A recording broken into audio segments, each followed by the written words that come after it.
penyembahanku,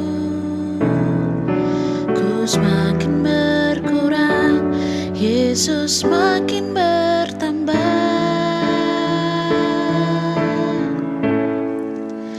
Mengikut Yesus, itulah kesukaan hatiku. Ku lepas semua hakku untuk mengenal kehendaknya di hidupku. Mengiring Yesus, itulah kekuatan hidupku. Ku yakin anugerahnya mampu jadikanku hamba yang berkenan selalu.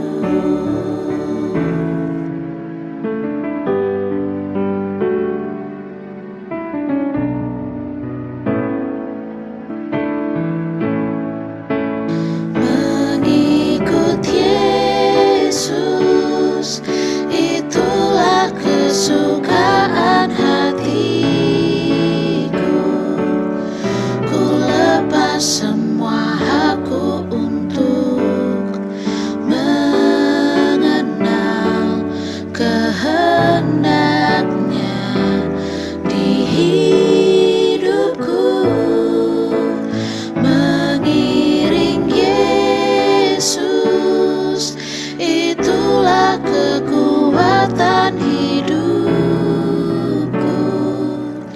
Ku yakin anugerahnya mampu jadikanku hamba yang berkenan selalu.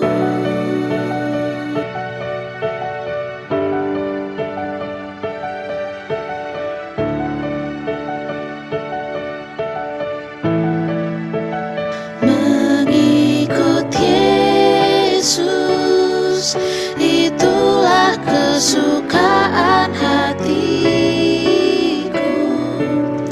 Ku lepas semua hakku untuk mengenal kehendaknya di hidupku.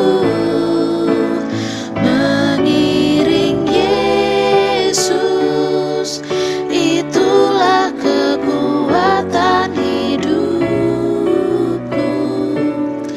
Ku yakin anugerahnya mampu jadikanku hamba yang berkenan selalu.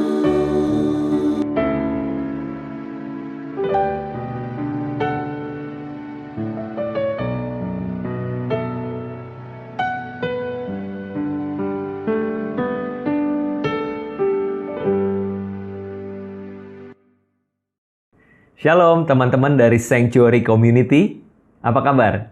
Senang sekali saya Randy Chandra Dinata diberikan kesempatan untuk melayani, menyampaikan firman Tuhan di tengah-tengah komunitas ini.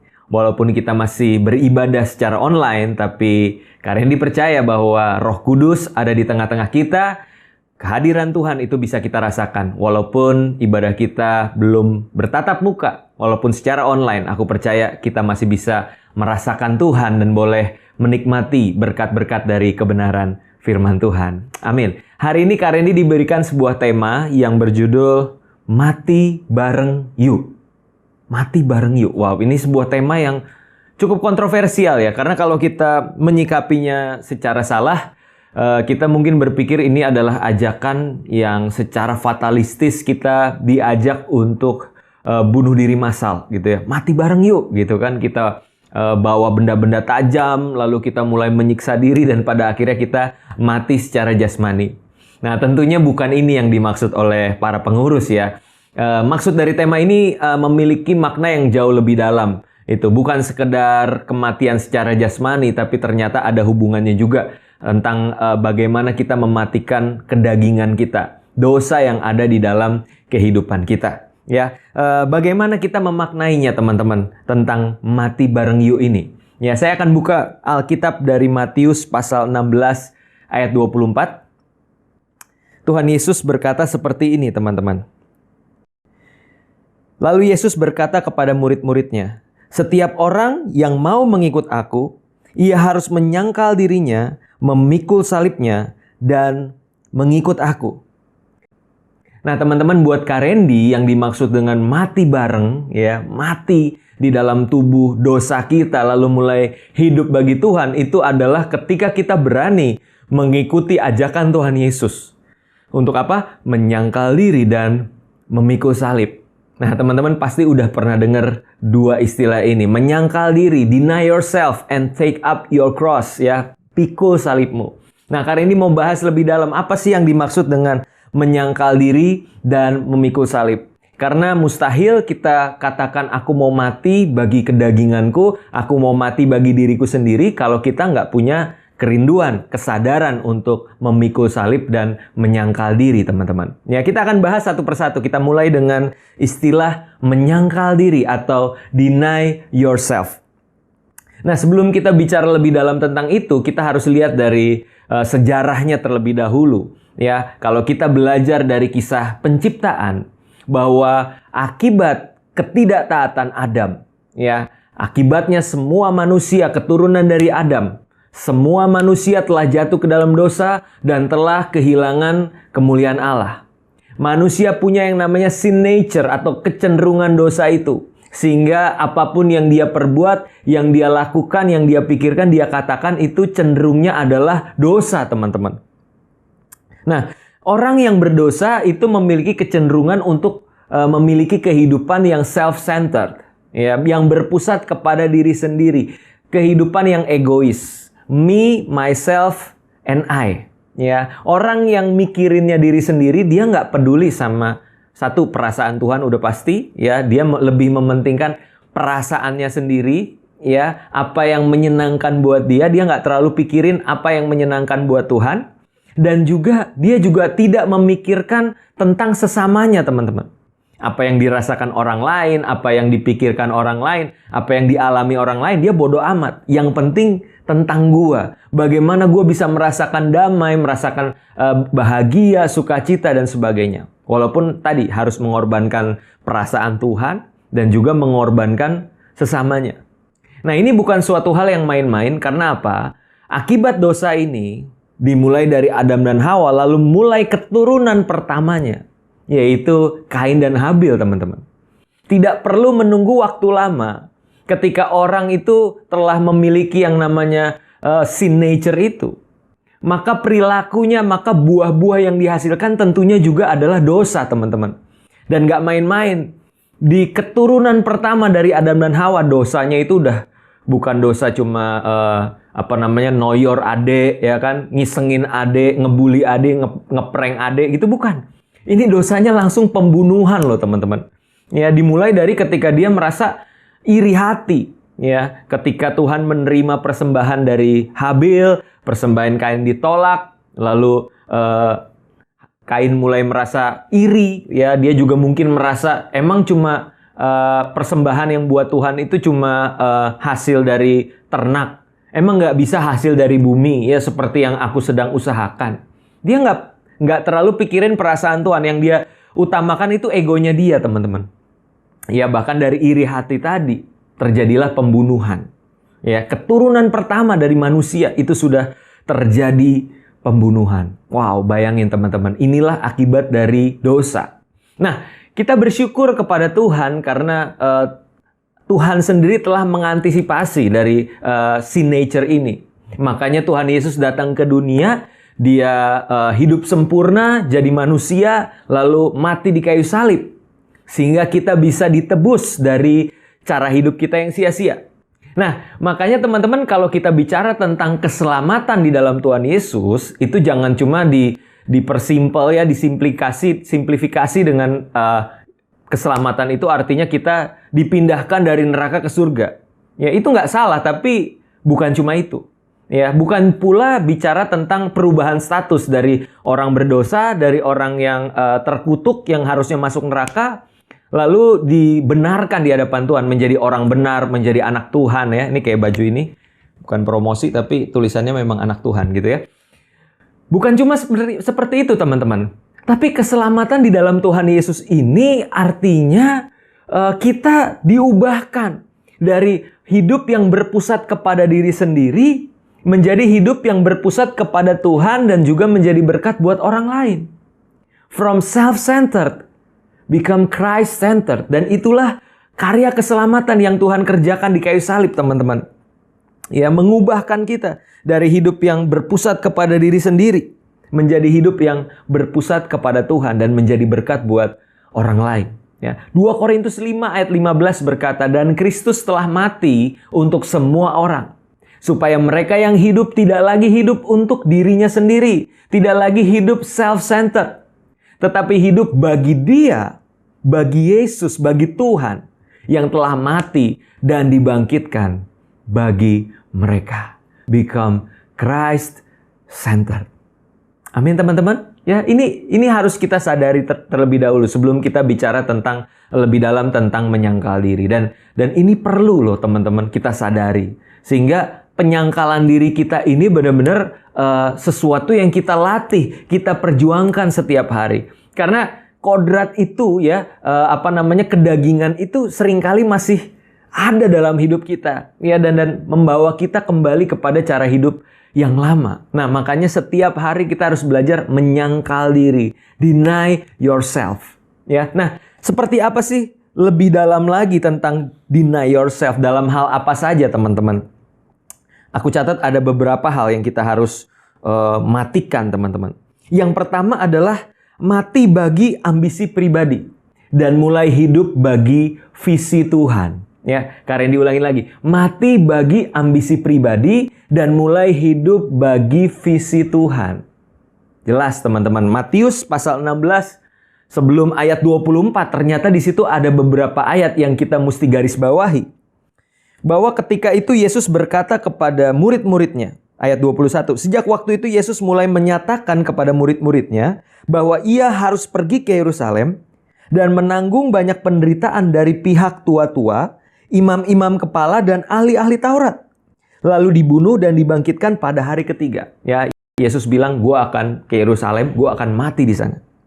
Lalu apa yang terjadi? Tetapi Petrus menarik Yesus ke samping dan menegur dia, katanya, Tuhan, kiranya Allah menjauhkan hal itu.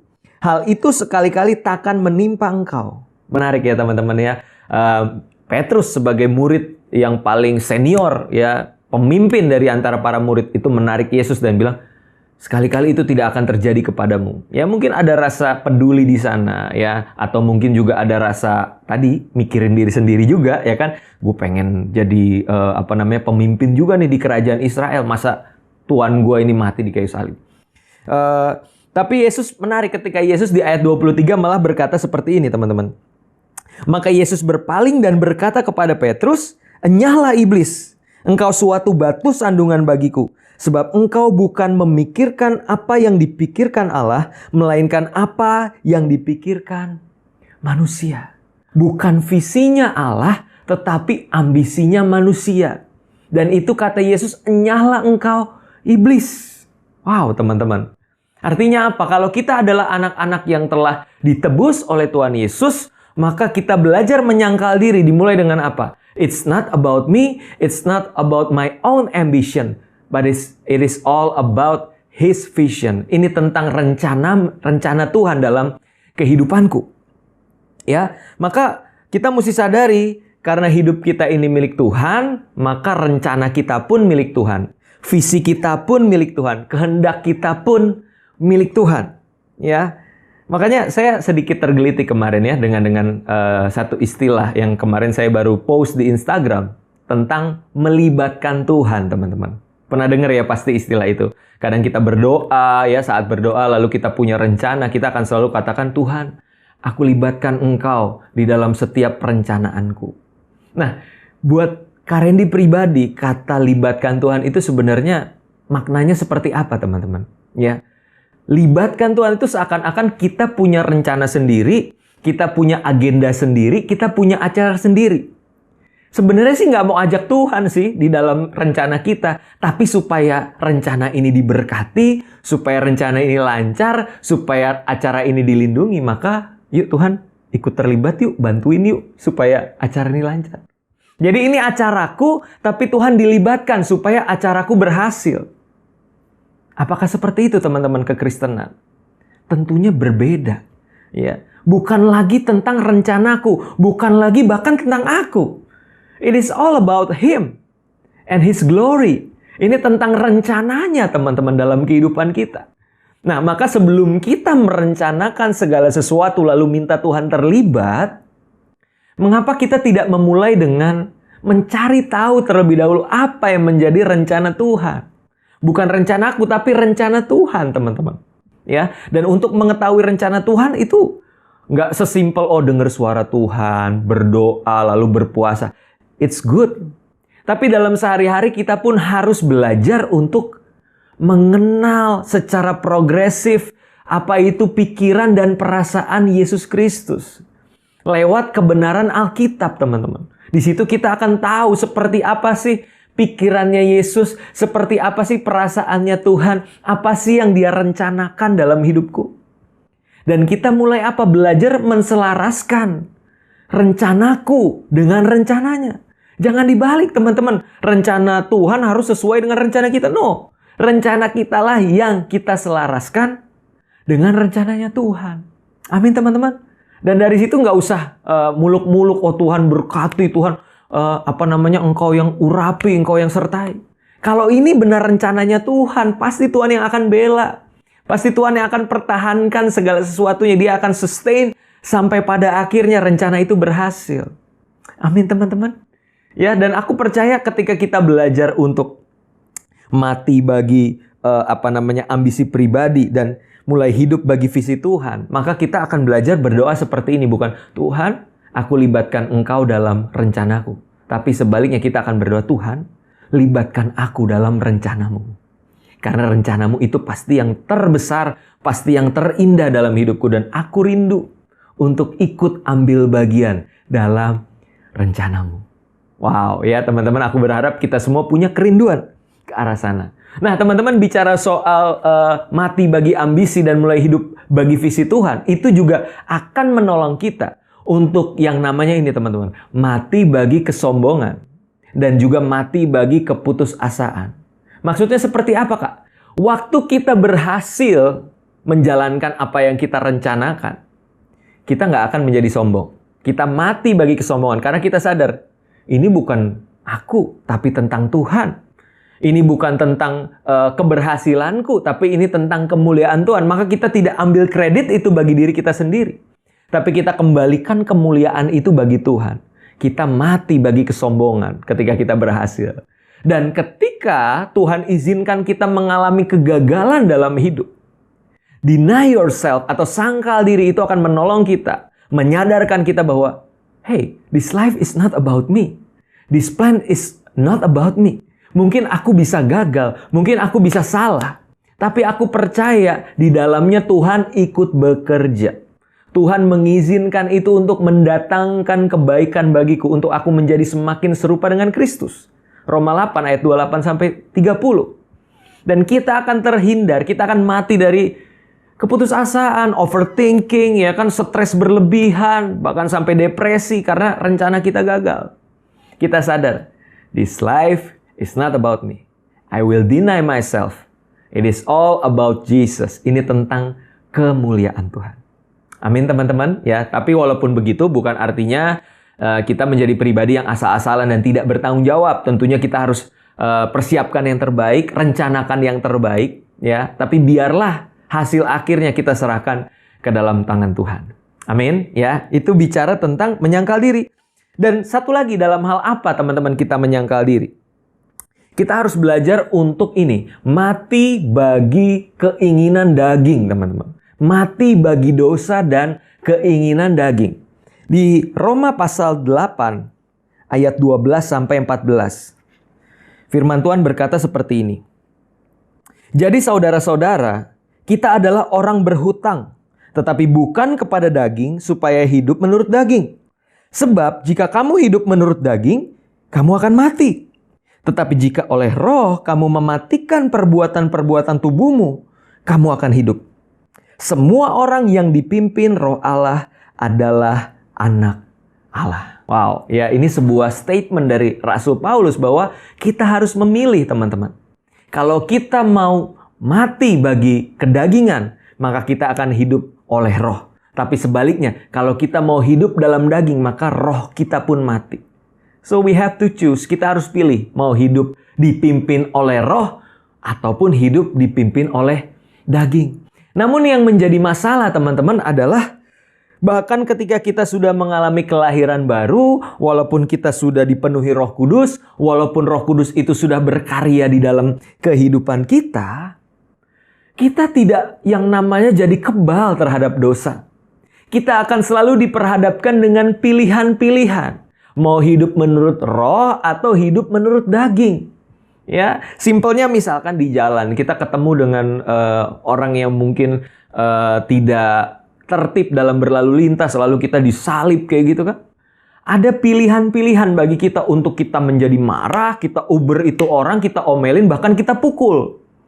Atau kita akan biarkan saja dia lewat kayak gitu kan. Kita akan doakan dia, Tuhan, biarlah dia celaka. Oh, bukan itu doanya ya. Doanya, Tuhan, dia tidak tahu apa yang dia perbuat, ampuni dia. Gitu.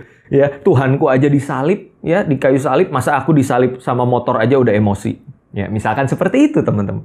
Nah, itu kan kita lagi melatih. Apakah mau mengikuti keinginan roh atau mau mengikuti keinginan daging? Dan ini benar-benar struggle yang harus kita jalani setiap hari. Ya, latihan ini harus kita jalani setiap hari. Makanya Alkitab katakan bahwa latihlah dirimu beribadah, teman-teman. Ya, latih beribadah tuh bukannya latihan praise and worship, latihan khotbah. Ya, itu bagus sih ya, tapi bukan itu poinnya. Latihan beribadah itu lawannya adalah latihan jasmani. Ya, siapa di sini yang suka nge-gym? Siapa yang suka latihan badani, ya? Kata Alkitab terbatas gunanya, tapi bukan berarti nggak ada gunanya. Ya kan, otot-otot kita terbentuk, stamina kita baik, ya kan, tubuh kita fit. Tapi jangan lupa, manusia itu bukan cuma terdiri dari manusia yang jasmani, tapi juga terdiri dari manusia yang rohani, manusia batiniah. Apakah kita berlatih untuk memperkuat otot-otot rohani kita, teman-teman? Dan konsepnya sama seperti orang nge-gym. Pertama kali pasti rasanya sakit bukan main. Rasanya pasti nggak nyaman bukan main. Ini otot-otot pecah semua dan harus adaptasi lagi. Ya, sampai mulai rutin, mulai terbiasa. Ototnya makin terbentuk, makin kuat. Dan yang tadinya awalnya kayaknya susah bukan main, tiba-tiba kok jadi lebih enteng ya. Begitupun dengan manusia batiniah kita, teman-teman. Mungkin awalnya untuk membiarkan orang yang menyakiti kita itu sulit sekali. Mungkin tadinya ada godaan dosa, pornografi, perzinahan dan sebagainya, itu rasanya kok susah banget. Tapi kalau kita izinkan diri kita dipimpin oleh Roh Kudus, di saat itu kita sedang melatih manusia batiniah kita. Dan yang tadinya rasanya kok berat banget, tapi kok secara progresif pelan-pelan mulai, kok aku jadi biasa ya? Kok aku jadi kuat ya untuk tidak membalas yang jahat dengan yang jahat? Kok aku jadi lebih tahan godaan ya ketika ada godaan secara seksual? Aku kok bisa untuk menahannya? Wow, itulah yang namanya latihlah dirimu beribadah, teman-teman. Ya, belajar untuk matikan keinginan daging dan mulai hiduplah di dalam pimpinan Roh Kudus. Amin, teman-teman. Ya, aku berharap dari menyangkal diri kita akan belajar banyak hal dan kita mulai untuk mengaplikasikannya dalam kehidupan kita. Di situ kita belajar untuk mati bagi diri sendiri. Ya, yang kedua, teman-teman, selain tentang menyangkal diri, kita juga akan belajar tentang memikul salib. Barang siapa mau mengikut aku, kata Tuhan Yesus, ia harus menyangkal diri dan memikul salib. Nah, apa yang dimaksud dengan memikul salib, teman-teman? Memikul salib itu artinya kita rela, kita memberikan diri kita untuk menderita karena iman kepada Yesus. Dengar baik-baik. Memikul salib itu artinya kita rela menderita karena iman. bukan karena yang lain. Kita akan baca di 1 Petrus pasal 2 ayat 19 sampai 20. Ya, firman Tuhan berkata seperti ini. Sebab adalah kasih karunia jika seorang karena sadar akan kehendak Allah menanggung penderitaan yang tidak harus ia tanggung. Sebab dapatkah disebut pujian jika kamu menderita pukulan karena kamu berbuat dosa? Tetapi jika kamu berbuat baik dan karena itu kamu harus menderita, maka itu adalah kasih karunia pada Allah. Wow, jadi di sini kita bisa mulai mengklarifikasi ya dalam diri kita. Gua menderita selama ini karena iman kepada Yesus. Gua dibenci karena gua tetap percaya Yesus. Gua tetap pegang kebenaran. Gua tetap memegang nilai-nilai kebenaran di tengah dunia yang bengkok. Atau kita dibenci karena hal yang lain. Mungkin karena cara bicara kita yang asal-asalan. Mungkin karena perilaku kita yang jadi batu sandungan. Ya, orang Kristen kok gitu. Anak Tuhan kok jahat. Ya enggak? Nah, itu yang mesti kita renungkan, teman-teman. Apakah salib yang kita pikul itu emang benar-benar penderitaan karena iman atau salib yang kita buat sendiri? Ya, makanya ayo belajar untuk jaga perkataan kita, jaga perbuatan kita. Sadarilah bahwa kita ini adalah saksi-saksinya Yesus. Kita ini adalah ambasadornya Tuhan di tengah dunia ini. Ya, jadi jaga baik-baik bagaimana kita berkata-kata dan kita berlaku, teman-teman. Sehingga kalaupun kita harus dibenci, itu bukan karena kelakuan kita yang mengecewakan, ya, atau kelakuan kita yang bahasanya kayak setan. Tapi biarlah kalau kita dibenci, itu karena kecintaanku kepada Tuhan. Amin, teman-teman. Ya, jadi ayo pikul salib bersama dengan Yesus Kristus. Kita teladani apa yang Yesus telah kerjakan. Ya, dan aku suka satu statement, kita harus berbahagia ketika kita dianiaya oleh sebab kebenaran. Nah, teman-teman, aku suka satu cerita di Alkitab tentang pahlawan iman bernama Sadrak, Mesak, dan Abednego. Ya, ketika mereka harus menderita karena iman mereka. Mereka diberi pilihan untuk menyembah patung atau mereka akan dilemparkan ke dalam dapur api. Tetapi ini statement iman yang luar biasa dari mereka. Ya Tuanku Raja, hendaklah engkau tahu bahwa Tuhan yang kami sembah itu sanggup untuk melepaskan kami dari perapian yang menyala-nyala ini. Tetapi sekalipun tidak. Wow, tetapi sekalipun tidak. Hendaklah Raja tahu kami tidak akan menyembah patung buatan Raja. Dan itu iman yang sejati, teman-teman. Nah, pertanyaannya sekarang iman seperti apa yang kita punya? Ya, saya suka satu quotes juga dari Pendeta Bikman Sirait almarhum. Iman yang besar itu sanggup memindahkan gunung. Tetapi iman yang benar adalah iman yang sanggup bertahan walaupun gunungnya belum pindah. Ya, jadi nggak semua hal dalam hidup ini akan sesuai dengan ekspektasi kita. Bahkan di dalam iman percaya kita justru akan mengalami masalah, kita akan mengalami penderitaan, kita akan mengalami aniaya. Tapi satu hal yang pasti, kalau kita tetap berpegang kepada Tuhan, kalau kita rela untuk memikul salib Tuhan, ya, maka di akhir kita akan disebut sebagai berbahagia. Amin, teman-teman, ya. Makanya di sini ada satu paradoks, bicara tentang mati bagi diri sendiri. Ini adalah sebuah paradoks. Artinya gini, ketika kita mati bagi diri sendiri, tapi di saat yang sama justru kita lagi benar-benar hidup. Ya, finally alive. Kita merasakan hidup yang sejati, hidup yang utuh dan penuh, hidup yang berkelimpahan di dalam Tuhan. Ya, itu bicara tentang ketika kita belajar untuk mati bagi keinginan diri kita sendiri.